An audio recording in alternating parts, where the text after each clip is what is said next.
মুরগির মাংস রান্না করব, তার জন্য পেঁয়াজ, রসুন, আদা, কাঁচা লঙ্কা, সমস্ত কিছু, পাকা টমেটো সব কেটে আমি মিক্সির জারে নিয়ে নিচ্ছি। আমি 4-5টা মোটা মোটা কাঁচা লঙ্কা দিয়েছি, টমেটোও দিয়ে দিলাম, আর এখানে কুচনো পেঁয়াজ নিয়ে নিয়েছি। আর এই যে চিকেন রাখা আছে, এখন আমি ধুইনি, এখানে 1 কেজি চিকেন নিয়ে নিয়েছি, ভালো করে ধুয়ে পরিষ্কার করে নেব। এই যে চিকেনটার মধ্যে নুন, হলুদ আর বেশ কিছুটা সর্ষের তেল মেখে আমি আগে রেখে দেবো, আর কোনো মশলা একসাথে এখন মাখবো না।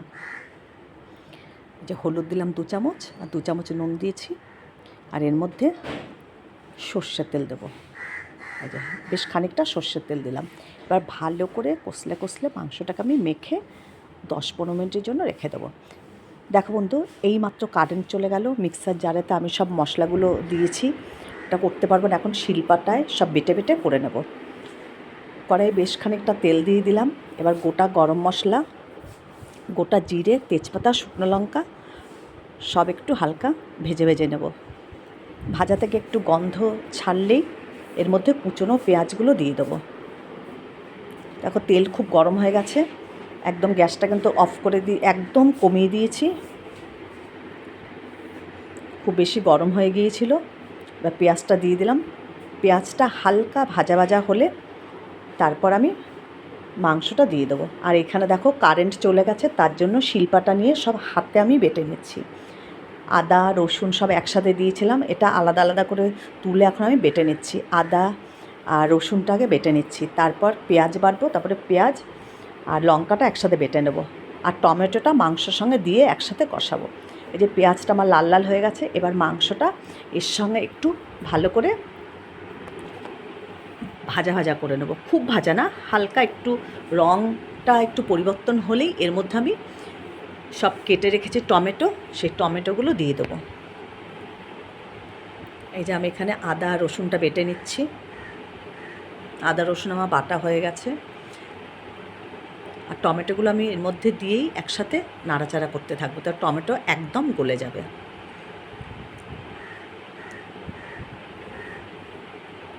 এই যে আদা রসুন বাটা হয়ে গেছে, এবার আদা রসুনটাকে তুলে আমি মাংসের মধ্যে দিয়ে দেবো।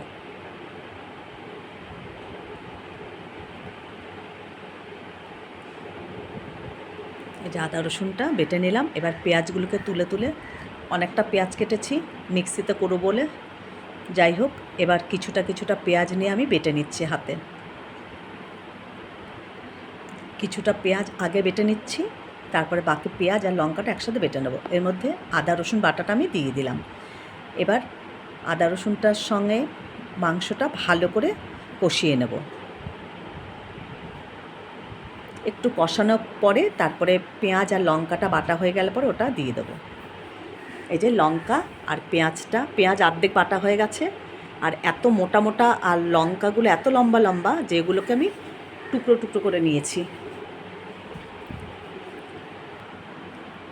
দেখো মাংসটা আমার বেশ কিছুটা কষা হয়েছে, এবার লঙ্কার পেঁয়াজগুলো বাকি মশলাটা দিয়ে দিলাম। আর এর মধ্যে আমি কিন্তু একটা আলাদা জায়গায় 2 চামচ জিরে আর 1 চামচ ধনে আর 1 চামচ লঙ্কার গুঁড়ো নিয়ে নিয়েছি, একটা আলাদা বাটিতে আছে, একটু কষিয়ে এই যে ধনে জিরে আর লঙ্কার গুঁড়ো দিয়ে দিলাম। এবার ভালো করে একসাথে মিশিয়ে নেব। আমি কিন্তু মুরগির মাংসটা আজকে একদমই কষা কষা করব, কোনো ঝোল করব না, ভালো করে কষিয়ে তারপরে ঢাকা চাপা দিয়ে রান্না করব। এর মধ্যে একটুখানি চিনি দিয়ে দিলাম, যাদের ইচ্ছা হবে তারা দেবে চিনি, না হলে না দেবে। চিনিটা দিলে হয় কি, অনেকটা টমেটো দিয়েছি, আর এখানে আমি আরেকটু টমেটো যে সস পাওয়া যায় সেই টমেটো সসটা এর মধ্যে দিয়ে দেবো বেশ খানিকটা, যার জন্য চিনিটা একটু দিয়েছি, স্বাদটা ব্যালেন্স হবে। এই যে আমি কিন্তু অনেকটাই সস দিয়ে দিয়েছি, একটু সসটা দিলে দারুণ লাগে খেতে। আর মাংসটা ভালো করে কষানো হয়ে গেলে পরে আমি ঢেকে ঢেকে রান্না করি। দেখো মাংসর থেকে কিন্তু জলটা ছেড়েছে, আমি কিন্তু একটু জল ব্যবহার করিনি। যে কষা হচ্ছে, এখন কিন্তু অনেকটা কষা হবে, খুব ভালো করে কষাবো, খুব ভালো করে কষালে দেখবে আপনি সেই এই দেখো কি সুন্দর রং হয়েছে, একদম লালচে রং হয়ে গেছে, ওপর থেকে পুরো তেলগুলো ভেসে উঠেছে। আমি চাপা দিয়ে দিয়ে কিন্তু এখন রান্না করছি। আরেকটু মাংসটা হবে, প্রায় একদমই হয়ে গেছে।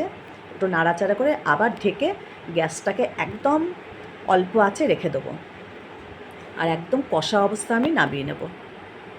আমি আর গুঁড়ো মশলা যা দেওয়া দিয়ে দিয়েছি, আর কিন্তু আমি গরম মশলা দেবো না। ফোড়নের সময় গরম মশলা দিয়েছি, তাতেই যথেষ্ট। দেখো মাংসটা কিন্তু আমার একদমই হয়ে গেছে। তোমাদের যদি ভালো লাগে লাইক করো, কমেন্ট করো, শেয়ার করো, আর ইউটিউব চ্যানেলটাকে সাবস্ক্রাইব করো, আর ফেসবুক থেকে দেখলে পেজটাকে ফলো করো।